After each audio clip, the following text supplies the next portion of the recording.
Desde la perspectiva ciudadana, Canal 19 presenta Pulso Ciudadano, con la conducción de Julio Valdivieso.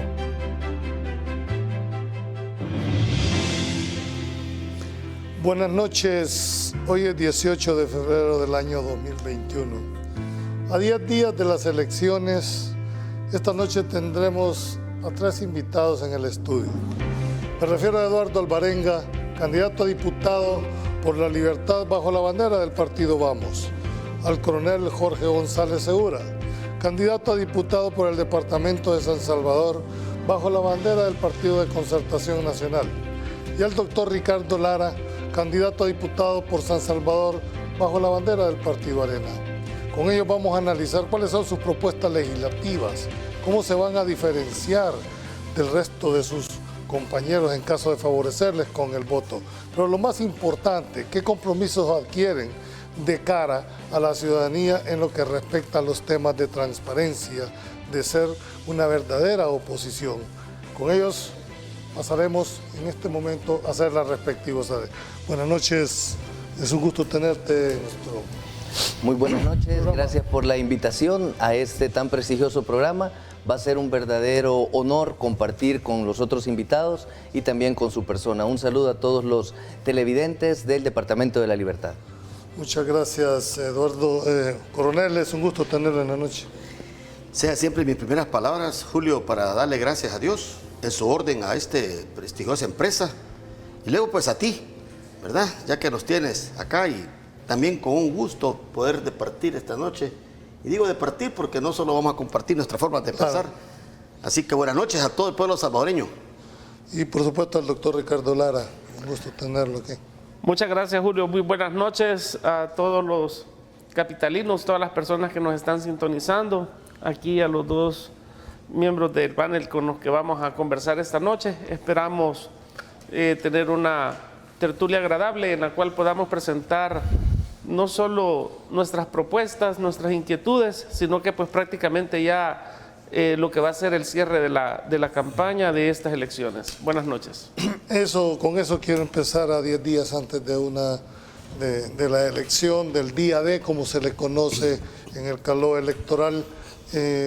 ¿Cómo interpretan ustedes las encuestas, sobre todo a un partido que, digamos, hoy no tiene representación legislativa? ¿Cómo estás interpretando? ¿Qué expectativas tenés?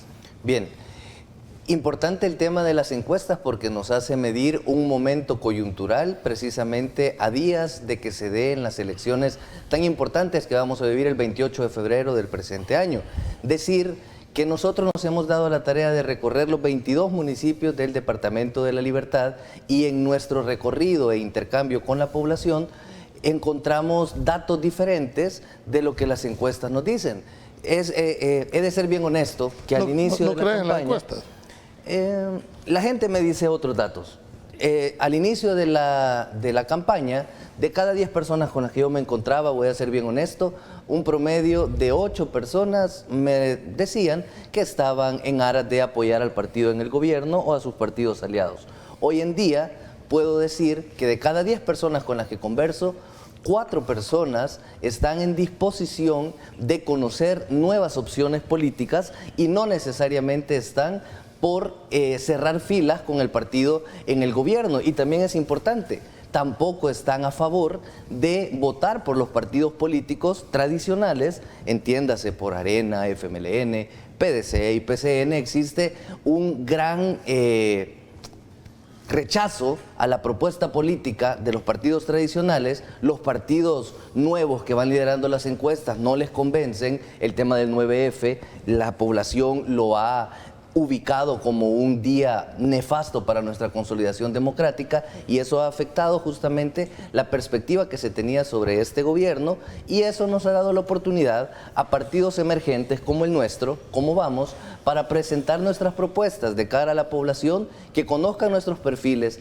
que conozcan nuestra trayectoria, que conozca las propuestas que tenemos para servirles de la Asamblea Legislativa y cómo estamos a 10 días de las elecciones con un optimismo bastante amplio de que Vamos dará la sorpresa en los comicios legislativos y municipales. Ok, coronel, el caso del PCN es diferente. PCN incluso se ha llegado a decir, bueno, tiene el arte de los residuos en todas las contiendas electorales. Sin embargo, tiene su propio capital, dijéramos. ¿Cómo estás interpretando tú ya 10 días de las elecciones? ¿Están tirados los dados? ¿Todavía hay margen de poder mover el tablero político? Bueno, mira, siempre habrá que tener presente que si hablamos de las encuestas, estas no son más que una herramienta, ¿verdad? Pero también hay que ver cómo se juega o se manipulan las herramientas. Y voy a iniciar diciéndote de que justamente antes de que la UCA diera a conocer su última encuesta, que por cierto la dejó para el último día, ellos ya nos dieron datos específicos. Al inicio se manejaba de que el partido en el gobierno podría llegar a tener hasta más de 62 escaños legislativos, de acuerdo a cómo se interpretaban las encuestas. Pero viene la UCA y dice, miren, a Nantillo van a andar con 30. Y ocupo esa palabra porque hay que ver el concepto de la herramienta como tal. En ese sentido, ¿verdad? Nosotros vamos a ver el domingo 28 de febrero, cómo las personas que confían, como dice el dicho, ¿verdad? Más vale lo viejo conocido que lo nuevo por conocer. En ese sentido, el PCN tiene su propio caudal y ese caudal no se ha perdido. Todo lo contrario, se está fortaleciendo y también se está demostrando. Yo sí comparto, ¿verdad?, lo que acaba de mencionar el candidato en La Libertad, de lo que él ha percibido de la población cuando se va al terreno. Lo mismo puedo decir yo, ¿verdad?, acá en San Salvador.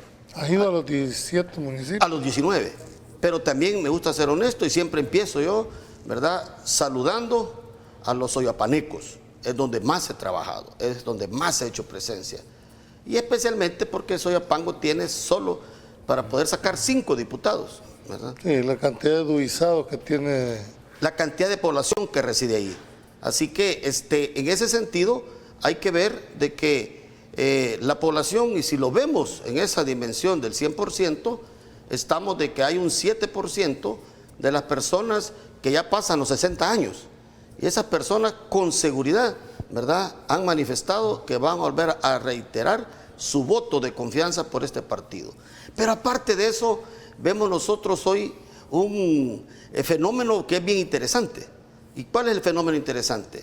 Porque hemos visto ya, por la experiencia, óigase bien, de 10 elecciones, de que la población en los casos de municipalidad y diputados nunca ha llegado a votar más del 50%. De los que están duizados. ¿Qué quiere decir eso? Bueno, y si nos remontamos a la última, que es la más valedera, por decir que lo tenemos más fresca, ¿verdad? El porcentaje de la población llegó al 46.6%, se redondeó al 47%. Si hablamos de ese 47%, ¿verdad?, en ese orden, como lo estableció la UCA, ese partido de gobierno, ¿verdad?, tal vez, a mi criterio, puede alcanzar entre 18 y 21 diputados. Y ahí lo resumo, ¿verdad? Doctor, el coronel hace un planteamiento y dice, bueno, una cosa es la calle, la realidad, y que las encuestas son los instrumentos o herramientas que permiten medir una tendencia, una intencionalidad. Pero casi, por no decir todas las tendencias, todas las encuestas tienen esa tendencia marcada a preferir al partido Nuevas Ideas. No estamos hablando de cantidad de escaños, estamos hablando de la preferencia electoral para. ¿Cómo interpreta usted a 10 días de una elección con respecto a San Salvador, que es diferente al área de La Libertad? Bueno, en primer lugar, tenemos que ser claros y conscientes que es un partido nuevo que está entrando a su primer contienda. Lastimosamente, ellos se han abrazado a la imagen y figura del presidente de la República, por tanto no han dado ni siquiera a conocer sus propuestas, no dan a conocer sus perfiles profesionales y más allá de eso, un mensaje muy claro y que debe de ser preocupante hasta el último momento, que es prácticamente que van a llegar para trabajar para el presidente y no para la población.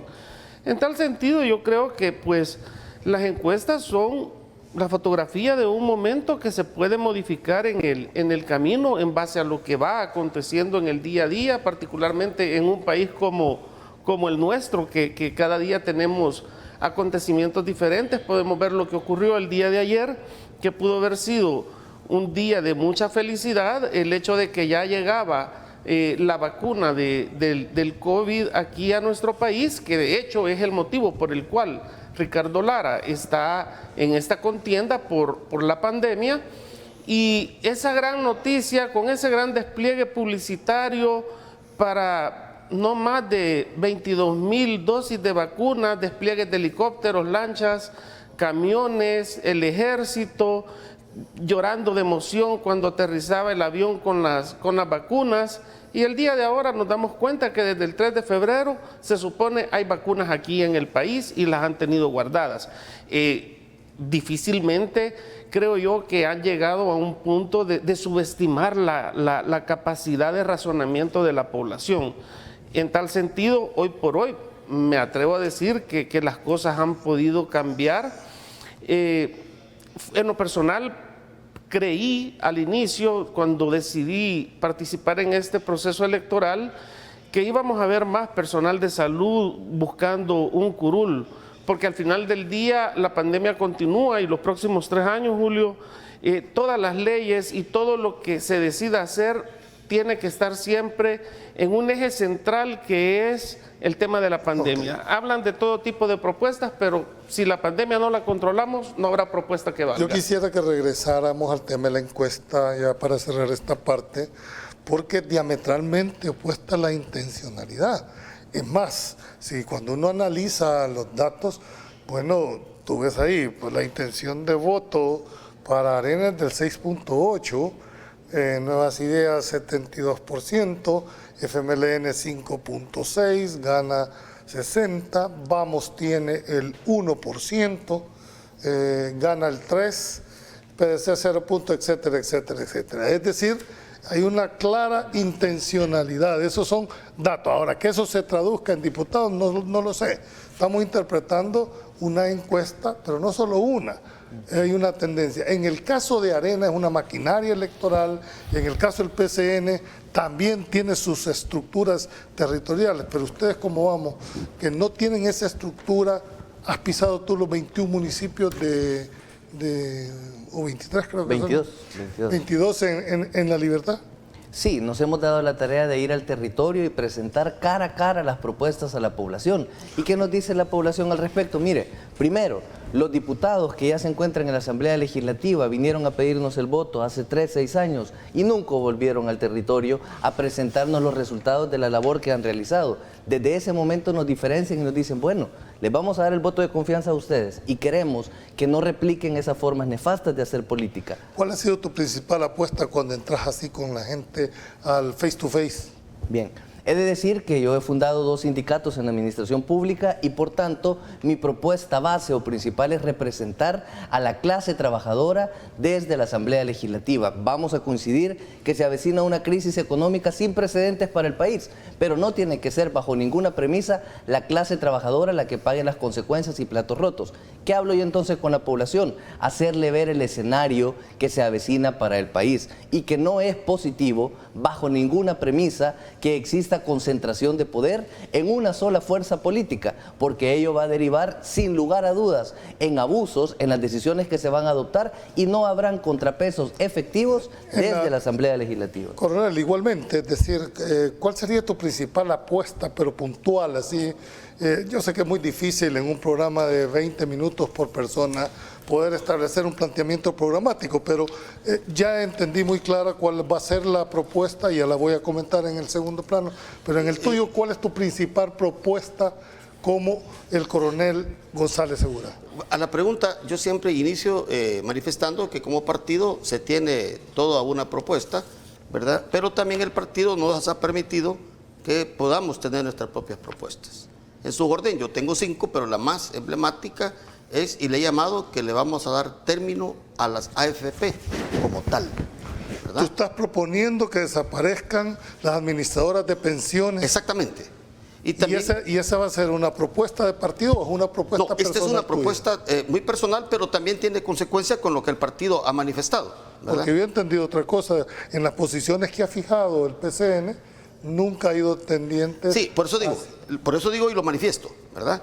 El PCN lo ha considerado, pero ellos están hablando también, perdonen la expresión, de buscar otra forma de mantener parchando este sistema.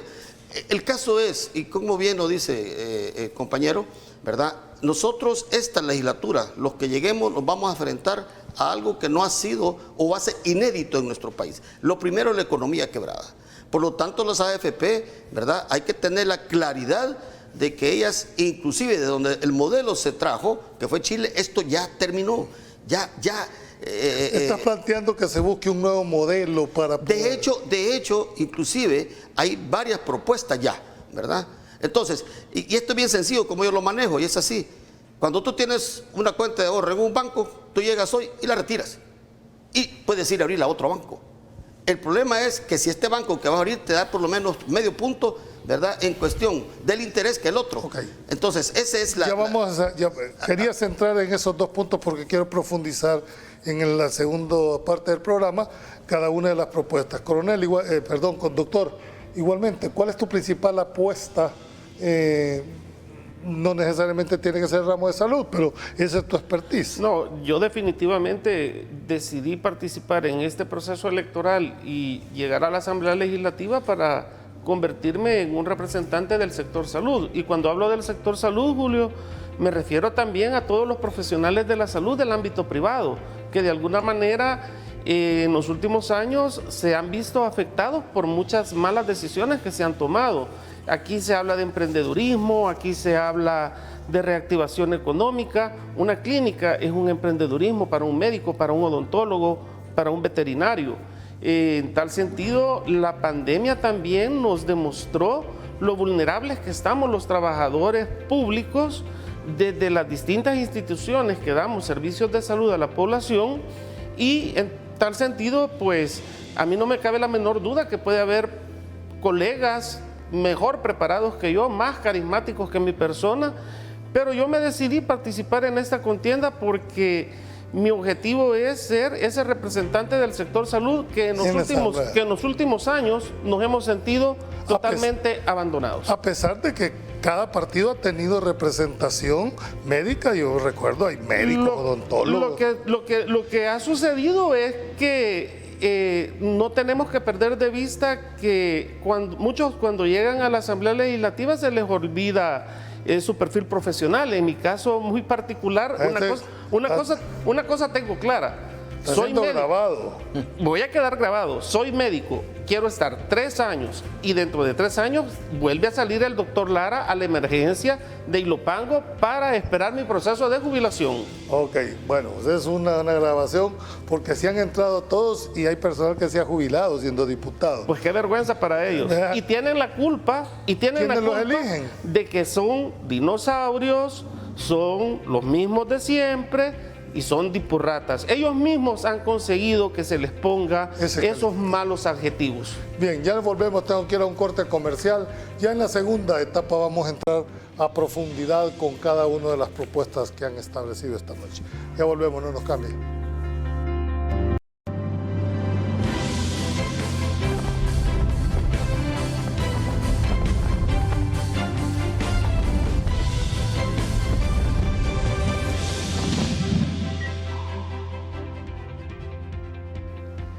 Muchas gracias. En esta segunda etapa quiero preguntarles a los candidatos a diputados. Hay una pregunta de rigor que quiero ver, sobre todo en el caso del PCN. Tú sos el resultado de un proceso interno de la línea de partido en un momento determinado por tu formación de abogado.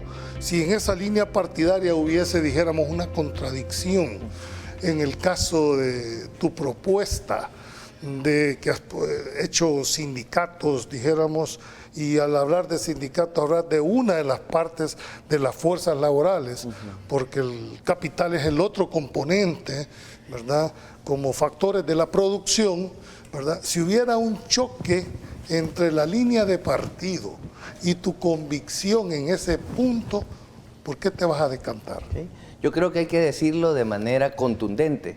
El partido Vamos abrió sus puertas para que nosotros postuláramos a un concurso por oposición donde se nos hicieron evaluaciones psicológicas, evaluaciones de conocimientos, fuimos sometidos a entrevistas y verdaderamente quedamos los que cumplimos el perfil para ejercer estos cargos. Ahora bien, en esas entrevistas precisamente se nos habló de esos temas y se nos dijo: yo he sido precursor de la Ley de Acceso a la Información Pública aparte y soy investigador de actos de corrupción en la administración pública. Y sobre esos temas yo fui claro y enfático de cara a las autoridades del partido. En el momento que yo vea que el partido existe alguna tendencia a volverse un partido más corrupto de los que ya existen suficientes en el país, en ese momento Eduardo Alvarenga da un paso al costado. ¿Por qué? Porque si vamos a dignificar la forma de hacer política en el país, tenemos que tener la solvencia moral para ofrecerle a nuestros ciudadanos y a los votantes un instituto político íntegro y de verdad con solvencia moral suficiente para hablarles de cara a la población antes de ejercer el cargo y una vez ejerciendo el cargo. Y en cuanto al tema sindical, yo estoy muy claro y muy arraigado que al sector que yo pretendo representar al interior de la Asamblea Legislativa es al sector de los trabajadores, que muchas veces es invisibilizado en las decisiones que se toman en el país. Imagínate cómo se habla de subir el IVA del 13% al 15% cuando ello derivaría en afectaciones directas. ¿Por qué? Porque la capacidad adquisitiva de la clase trabajadora seguiría siendo la misma. Eso no lo vamos a permitir desde la Asamblea Legislativa, ningún impuesto de corte regresivo nuevo ni incremento como el que acabo de mencionar. Ok, coronel, me llamó la atención que tocaste un tema tan sensible como son las pensiones. Ah, bueno. ¿Verdad? Y tú decís, ese es un eje transversal. ¿Qué pasa si la línea de partido te dice, mira, fíjate que ese tema lo vamos a hacer de otra manera? No, mira, y hay que tenerlo claro y lo voy a mencionar nuevamente. Hay cosas que son una bomba de tiempo y ante eso, óigase bien, llueve, truene, relampaguee o se nos venga, ¿verdad?, una tormenta tropical, tú no la puedes cambiar, más que haciendo lo que debes de hacer. En ese sentido, cuando yo propongo, aún en el pleno del PCN, mi propuesta radical, porque mi tema es darle términos a la AFP, que eso es dañino. Y hoy lo digo porque también tu servidor, aparte de ser militar, que no solo pretendo y que se vean, y saludo a todos los veteranos, por cierto es mi segunda propuesta, ¿verdad? Quiero decirte de que también soy abogado en el libre ejercicio de la profesión, pero también soy financiero, ¿verdad? Tengo un máster, y por cierto, de una empresa con la que represento, que es panameña, y me enviaron a Suiza a estudiar. ¿Y cuál es el pecado original de las AFP? Y eso no solamente va a estar de acuerdo conmigo los que me están escuchando, los que nos están viendo, sino que cualquiera que está alrededor. ¿Y cuál es? Que pongan a alguien de afuera que no tiene nivel en este entierro a administrar tu dinero. No, hombre, miren, perdonen, este cuento, ¿verdad?, está bien cuando uno no puede incidir, pero si Dios me permite y todo el pueblo, ¿verdad?, me marca, sepan de que eso lo vamos a enmendar. ¿Y qué? Por eso yo que hay que darle término a ese sistema, porque en el sistema está diseñado para que venga un tercero que no tiene nada que ver a ganar dinero, ¿verdad?, de algo que no le, pero algo que no tiene que. Tú tienes razón, o sea, cuando yo te planteo la pregunta, es porque tu partido ha ido acompañando todas las reformas que han hecho el sistema de pensiones. Pero si tú revisas, ¿verdad?, aún el partido como tal ha sido consecuente. Y por eso mismo es su eslogan de concertación. Es decir, de que están yendo de tal manera de que no pueden estar en contra de todo, ¿verdad? Pero hoy, al término que estamos, que va a ser esta nueva legislatura, no pueden obviar, es que eso está de acuerdo todo el mundo. Al grado tal que yo digo hoy sin ninguna pena y declara de frente a la población, ya tuve el llamado de una persona que tiene que ver con las AFP, que son de la cuestión de dinero, y por cierto nos sentamos y me dicen, ¿y usted cree que va a ser? La primera respuesta es, mire, le digo, tengan cuidado porque ¿dónde está el dinero? ¿Verdad? Así de fácil. Así que aquí no es que devuelvan los robados, sino que aquí ¿dónde está el dinero? ¿Verdad? Y aquí aprovecho, ¿verdad?, para el partido que está en el gobierno, ¿de dónde saca tanto dinero para pagar la publicidad que se está pagando hoy en día? Si la publicidad, para empezar, en la televisión es de lo más caro que hay, y yo me someto a ese hecho, porque yo he tramitado, y lo digo hoy de frente también a las cámaras, créditos para poderme estarme promocionando como lo estoy haciendo actualmente. Entonces, el punto de las AFP, y lo digo hoy de cara al Partido de Concertación Nacional, que es un partido que en toda su trayectoria, por lo menos sí podemos decir, de que no puede ser acusado de que uno de sus miembros haya sido hasta este día un corrupto que se le pueda señalar. Todo lo contrario. ¿Qué es lo contrario? Que si bien es cierto, han ido acompañando, como tú lo acabas de decir, pero también son de los más consecuentes y lo lógico para que en el momento oportuno las cosas se den. Okay. Así que las AFP, ¿verdad? Perdonen, ya tienen la sentencia de muerte en esta nueva legislatura. No hay otra forma. Y ahí aprovechamos y podemos verlo en otro momento. Doctor, por lo que debo de interpretar, usted va a llegar a la Asamblea Legislativa a hacer una verdadera expresión de su gremio como tal. Del sector. Del sector médico, independientemente del público. Del sector salud. De hecho... Ahí incluye enfermeras, odontólogos, veterinarios, psicólogos, todos los trabajadores de salud. Hoy por hoy, ¿cree usted que no están representados? No nos sentimos representados. Bueno, mire, es interesante escuchar todas las propuestas que están, pero para que todo eso sea viable, primero controlemos la pandemia. Cuando a mí se me llamó y se me invitó a que si quería participar en esta contienda por el perfil de médico salubrista con experiencia en epidemiología y que siempre he pertenecido al Partido Arena, los miembros del partido me conocen perfectamente. Saben que soy una persona que respeta su apellido, el apellido que heredé de mi padre, que se lo quiero heredar a mi hijo, y que yo no soy de los que se van por las ramas y que siempre va en lo que es lo legal.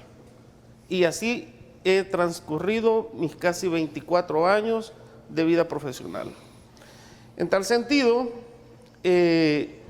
todo aquello que esté apegado a la ley, que sea para beneficio de la población, pues definitivamente que lo voy a apoyar. Y todo aquello que huela a corrupción, lo voy a denunciar, venga de donde venga y con quien venga. Ok, yo le quiero hacer el planteamiento a los tres, pero ustedes están conscientes que van a un órgano donde la aritmética legislativa es la que impone la agenda, es decir, por más que nosotros quisiéramos hacer menos objetivos en el análisis, al final la Asamblea es el órgano político por excelencia. ¿Cómo pretenden ustedes impulsar?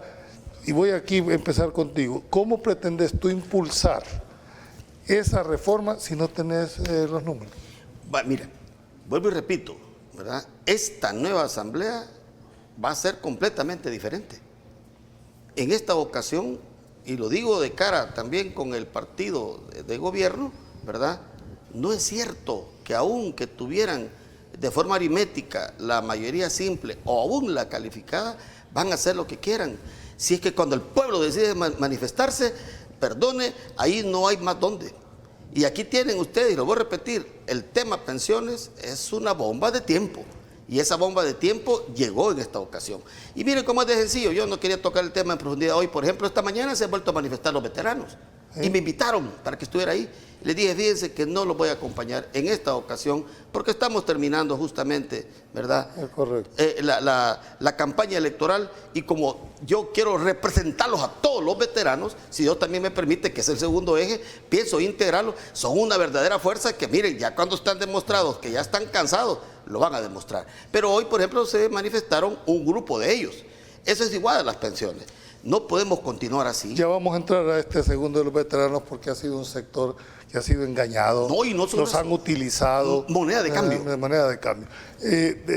Colega, ¿cómo, Eduardo, pretendes tú, dijéramos, hacer esos abordajes si la correlación no te permite tener una incidencia? Eso no quiere decir que no puedas hablar, que no puedas decir, pero ¿cuál sería tu estrategia para poder incidir en la Asamblea Legislativa cuando no se tiene la correlación? Incluso unos dicen, bueno, es que el consenso es el poder de las minorías. Entonces, ¿cómo harías tú para hacer esos planteamientos y esos cambios que requiere el país? Yo creo que es un grave error que han cometido los políticos tradicionales es justamente traicionar sus principios, valores y congruencia en atención a la correlación que existe en la Asamblea Legislativa, en atención a la aritmética. Como partido Vamos estamos claros que más allá del número de diputados que finalmente logremos conformar la primera bancada del partido, la congruencia nos debe de dictar nuestro horizonte. Si bien es cierto, vamos a luchar muy probablemente con correlaciones desfavorables, eso no nos va a llevar bajo ninguna premisa a traicionar nuestros principios y valores y la representación digna que pretendemos hacer de los sectores de cada abordaje de los candidatos a diputados, que llegaremos, primero Dios, y la población del Departamento de la Libertad, en mi caso, para ocupar un curul en la Asamblea Legislativa. Doctor, ¿qué rol debería de jugar en la próxima asamblea? El coronel ha insistido, la próxima asamblea va a ser diferente, la próxima asamblea debe comportarse de una manera que rompe el esquema. ¿Cómo te miras tú como oposición en la próxima legislatura? Bueno, si desde la posición actual, como un médico de emergencia, como un columnista semanal del diario de hoy, he alzado la voz las veces que ha sido necesaria para manifestarme en lo que no estoy de acuerdo, en lo que en el tema de salud, en lo que en el tema del gremio, en lo que el tema sector salud, en lo que el tema pandemia se ha manejado mal. Definitivamente desde la Asamblea Legislativa esa voz puede ser más fuerte y se tiene que saber utilizar, no solo para criticar, Julio, sino que también para proponer. Y en mi caso particular, que mis propuestas son claras y concretas. Una, encaminada al Código de Salud para esta nueva realidad que vive la humanidad y en nuestro caso particular El Salvador. Creo que se puede negociar perfectamente ese Código de Salud para esta nueva realidad sin mayor problema de negociaciones que no vayan acorde a lo legal y a la vista pública. Y segundo, si Ricardo Lara está en la Asamblea Legislativa, en mi calidad de salubrista, en torno a la pandemia, quiero ser un fiel amigo de los 262 municipios, de los 262 consejos municipales, independientemente del partido que pertenezcan, porque el COVID ya nos demostró que no respeta ideologías, ataca parejo. Esa es mi oferta de negociación, poder ayudar sin ningún costo alguno. Y dicho sea de paso, en mi caso particular yo no tengo problema de pensar que voy a perder caudal político y por consiguiente me tengo que quedar callado, porque a mí solo me interesa ir un periodo. ¿Qué es lo que pasó en esta pandemia? Fue una oposición extremadamente pasiva. ¿Por qué razón? Porque no querían confrontar con el Ejecutivo con su nivel de popularidad. Estás hablando de tu partido también. Estoy hablando en general, de todos los que son oposición. No solo mi partido, todos. O hubo alguno que realmente sacara la cabeza cuando se tuvo que haber sacado. Creería que no. En tal sentido, creo que muchos prefirieron quedarse al margen de la situación, flexibilizaron en nombre de la supuesta gobernabilidad que nos ha llevado a 10 meses. ¿Crees que fue un error eso? Sí fue un error, sin temor a equivocarme. Ok. Eduardo, quisiera hacerte una pregunta. El control político que ejerce la Asamblea Legislativa como contrapeso al órgano ejecutivo tiene varios instrumentos. Dentro de estos está la conformación de comisiones especiales, antejuicios. ¿Tú crees que esos instrumentos que ha utilizado esta Asamblea fueron usados de la mejor manera? ¿Le faltó? Los instrumentos como tal justamente encuentran su asidero en la Constitución de la República, que es norma vigente, y por supuesto que se utilizaron conforme lo que la Constitución establece. Ahora bien, ¿será que el uso que se le dio ya al momento de, por ejemplo, trasladar las preguntas a los ministros que se llevó al seno de la Asamblea Legislativa fueron las idóneas? o ahí ya se prestó más a un show mediático, creo yo, que fue más lo segundo, y el mecanismo como tal ¿Se deslegitimó? Correcto, ya estando en la práctica se deslegitimó, pues no se abordó el fondo del asunto, sino era mero sobresalir a partir de los discursos y preguntas que se realizaban sin buscar el fondo del asunto en concreto.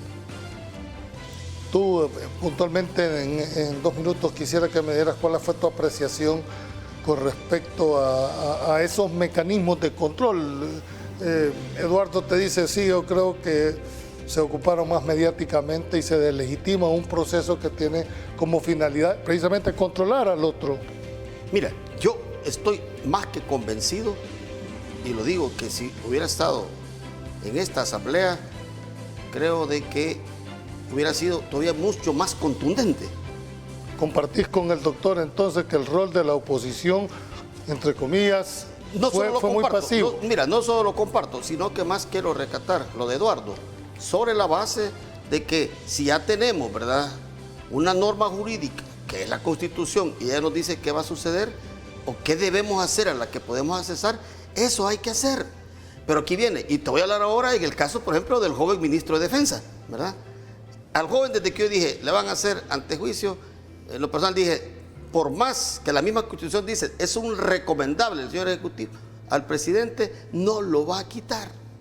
Por lo tanto, como bien dijo Eduardo, tal vez el tipo de preguntas para llegar, porque por ejemplo eso hasta ahora, miren qué incógnito, allí llegaron los soldados, pero nadie ordenó, hasta este día, qué cosa más insólita en la vida militar, y lo digo yo como soldado, alguien que tuvo 32 años en el ejército. Para empezar, eso no es tener carácter. Y en segundo, porque simple y sencillamente cuando uno es funcionario público, y lo digo yo, aparte de que su vida se vuelve pública, uno también está en vitrina y de cristal. Y perdonen, hasta el pequeño piedrita más chiquita te puede quebrar. En ese sentido, ¿verdad? Yo sí creo de que no solamente la oposición, las herramientas estaban y creo que sí fueron utilizadas como se habían de haber utilizado. Tengo que ir a un corte comercial, cuando vengamos ya vamos a ir aterrizando, pero sobre todo en estos puntos, que es en realidad lo que la próxima asamblea va a tratar de demostrar, ese cambio que tanto espera este país. No nos cambie, ya volvemos.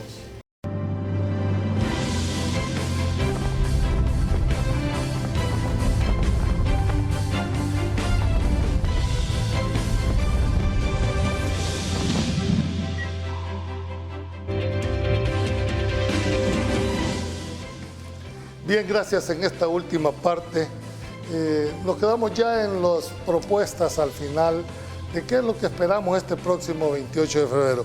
Habíamos empezado con los 2 primeros candidatos sobre cuáles esos instrumentos que tiene la Constitución se ha ido, dijéramos, como deslegitimando por la forma en que fueron planteados de conformidad a lo establecido por nuestro candidato por Vamos y por nuestro candidato de Concertación.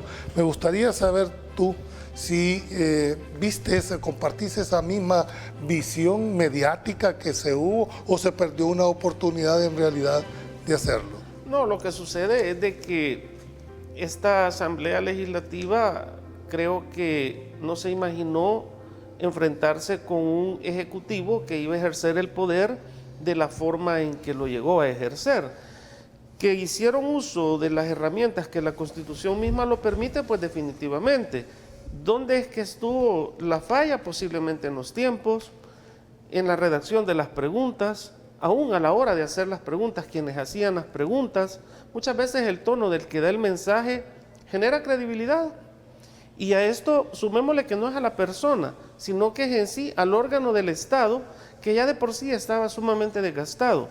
En tal sentido, cada apelación que se dio en su momento, ¿era necesario? Claro que era necesario, pero la población en sí lo vio como un desgaste hacia el trabajo que el Ejecutivo estaba realizando.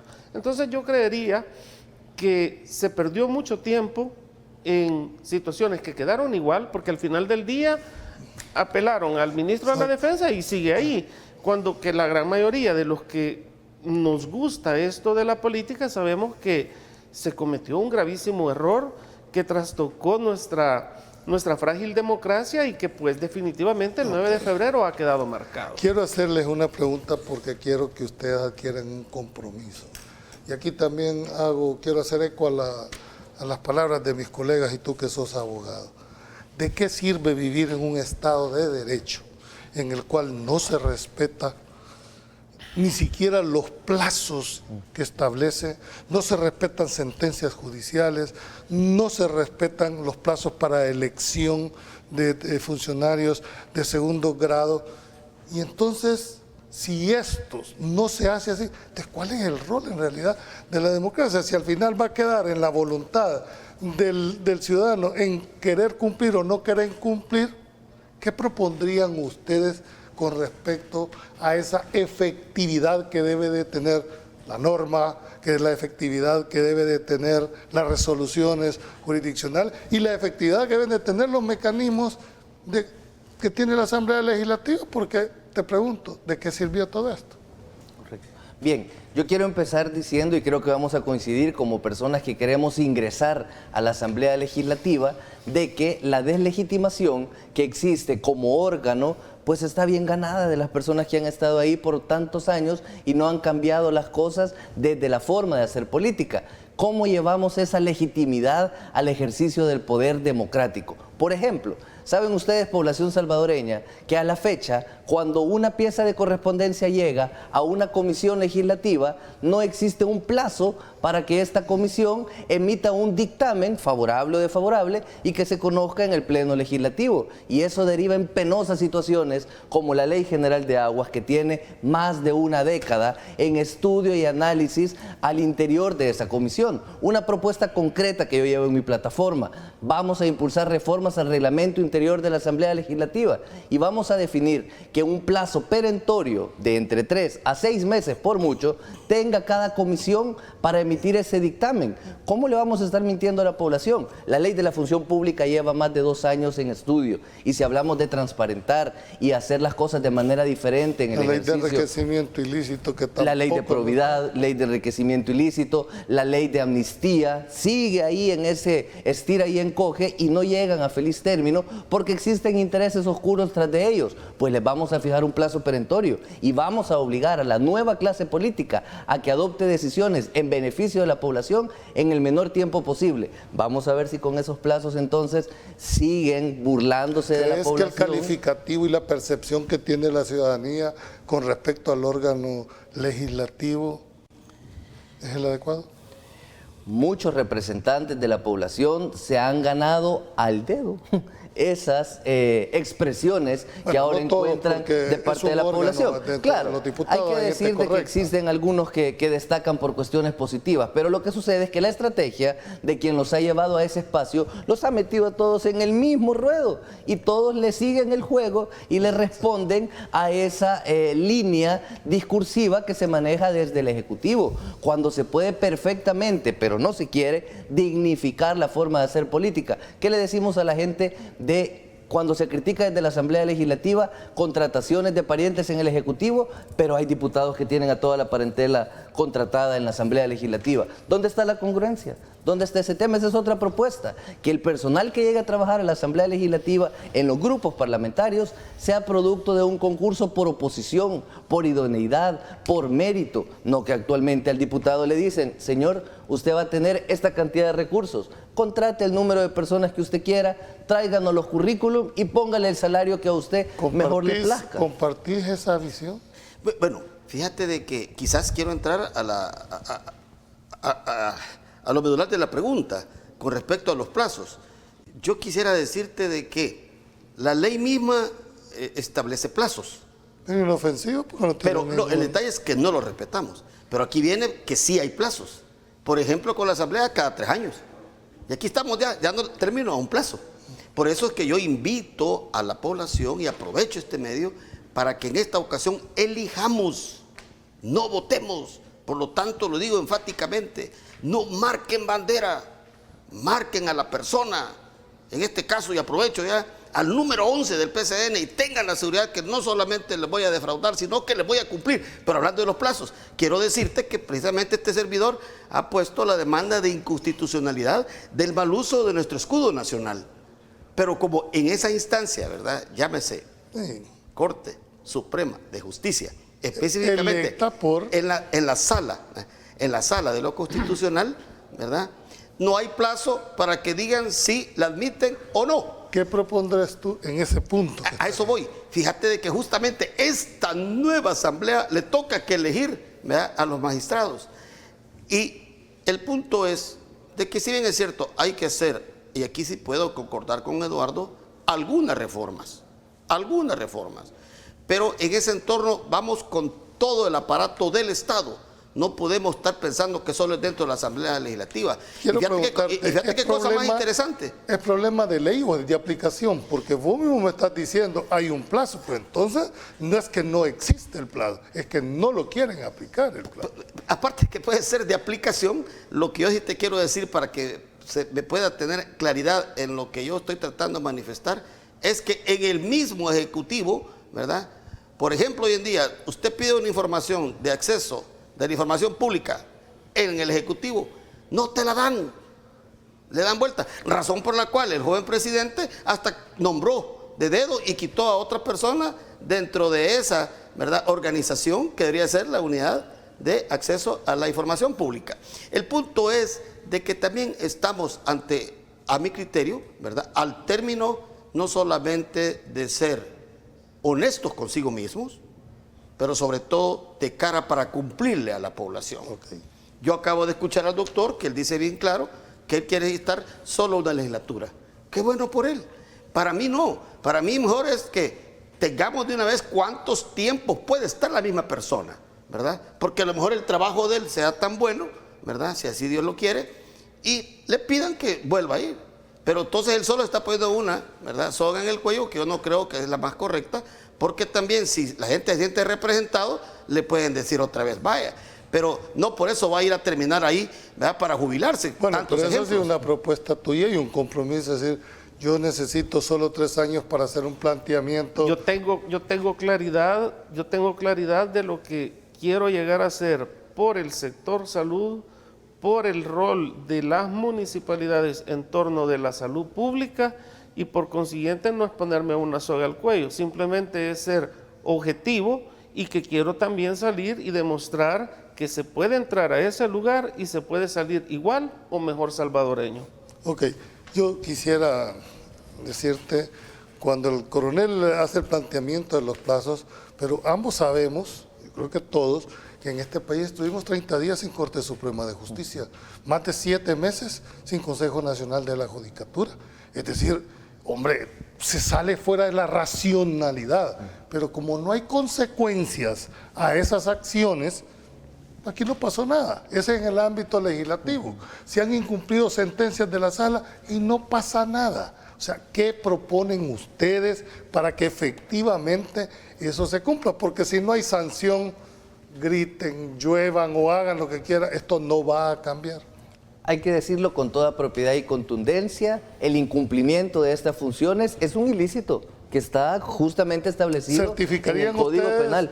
Por a la Fiscalía para un proceso penal por incumplimiento de Por deberes? supuesto, es que aquí estamos acostumbrados a una cultura de eterna impunidad y eso no nos sirve como salvadoreños. Si vemos a los tomadores de decisiones que incumplen de manera reiterada sus funciones y no les pasa absolutamente nada, ¿qué esperamos del ciudadano de a pie? Que lo replique. Como tengo que irme, ¿cuál es puntualmente? ¿Qué le plantea, qué le pide, dijéramos, a los electores de Santa Tecla? Del Departamento de la Libertad lo que le pido es puntualmente que ingresen al sitio web alvarengamartir.com.sv, que conozcan el perfil, trayectoria, vocación de servicio y propuestas concretas. ¿Lo tenés ahí en tu...? Ahí está cargado y también Okay. está lo que he utilizado en la campaña de recursos, de dónde viene, desde antes de llegar al Lástima que poder. no tenemos el tiempo para entrar en eso. Coronel, ¿qué es lo que le pide usted a los votantes de Soyapango específicamente? Bueno, en este caso no especialmente para Soyapango. Doy gracias a Dios que ahí sí me he entrado porque también creo que soy capaz de cambiar, por ejemplo, el estigma de la campanera. Okay. No solo soy capaz, ya me lo demostré, y también esos jóvenes hoy tienen la ¿Por qué confianza. deberíamos de votar aquí en San Salvador? Lo primero es porque aquí tienen a un hombre que también soy creyente, soy un cristiano católico, pero sobre todo un hijo predilecto del Señor. Ante la Cámara les digo de que este servidor en todo mi currículum, ¿verdad? He sido sobresaliente en los estudios. Soy la primera antigüedad de mi promoción, ¿verdad? De una promoción que es una promoción que tiene peso, es la 50ª, la de oro, de la escuela militar. Luego en todos los otros estudios siempre he estado en los cuartos de ¿Sos de carrera o sos de servicio? No, yo soy de carrera. No, yo de que como usted también ostentás el grado de licenciado en ciencias jurídicas. Sí, y entonces soy abogado. Creí que eras de servicio y... No, yo empecé a estudiar contra viento y marea por las injusticias que vi en la Fuerza Armada. Y digo contra viento y marea porque, si me permite rápido, estaba en San Vicente, hago la solicitud para los pases que se me den, se me negaron, ¿verdad? Entonces dije yo, Señor, no pueden pelear contra mi voluntad. Así que me vine a inscribir a la universidad, usaba moto en ese entonces, hasta que un día volqué, sin masito, me pego un volado en la cabeza. Bueno, ¿se tiene para algo mejor? Sí, el punto es de que al final los jefes dijeron, bueno, no podemos contra González Segura, autorícele a estudiar.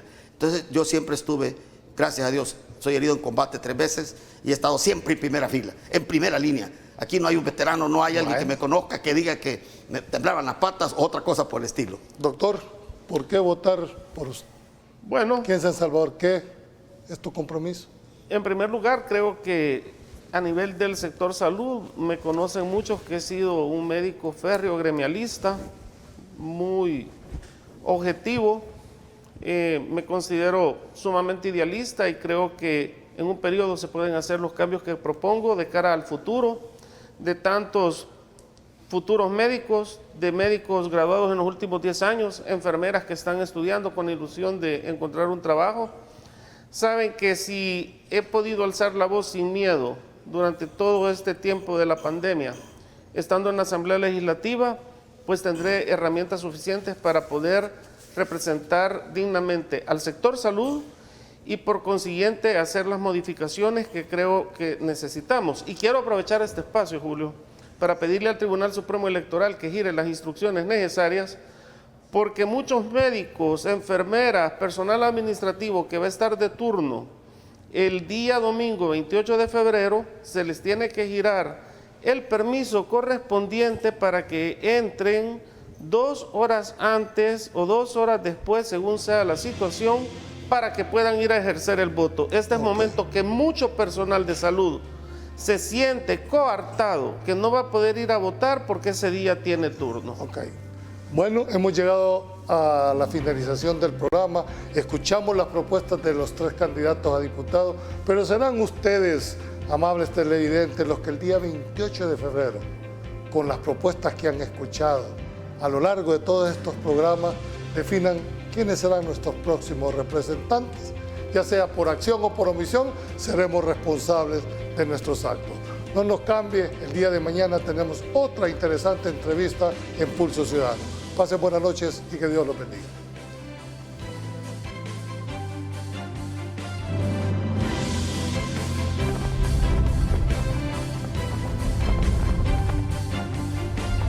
Desde la perspectiva ciudadana, esto fue Pulso Ciudadano. Le invitamos al próximo siempre a la misma hora y por este mismo canal.